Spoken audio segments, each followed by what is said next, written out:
এই মুহূর্তের সবচেয়ে বড় খবর HD Live 24/7 এ। বড় খবর। Breaking news now on HD Live 24/7।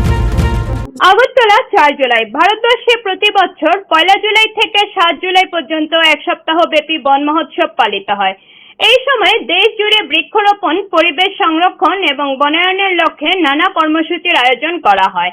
এরই ধারাবাহিকতায় আগরতলা পুর নিগমের উদ্যোগেও শহরের বিভিন্ন ওয়ার্ডে বন মহোৎসব কর্মসূচি পালিত হচ্ছে।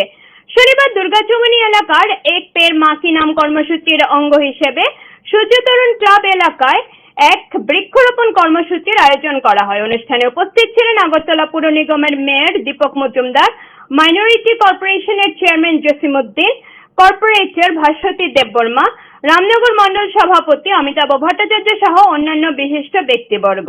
বক্তব্য রাখতে গিয়ে মেয়র বৃক্ষরোপণের গুরুত্ব তুলে ধরেন। আগামী প্রজন্মের জন্য বৃক্ষরোপণের প্রয়োজনীয়তার কথা তিনি বলেন এবং বলেন যে গাছ লাগালেই হবে না, তাকে যত্ন করে বড় করে তোলার আহ্বান রাখেন।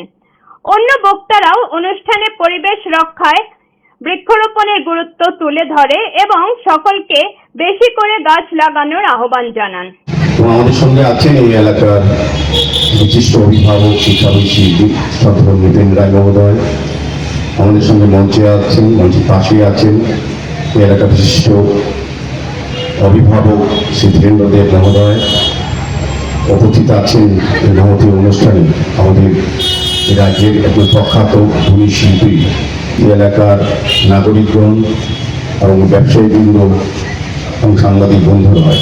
প্রত্যেককে আমি আগরতলা শহরবাসীর পক্ষ থেকে আপনাদের ব্যুরো রিপোর্ট, AGT Live 24/7।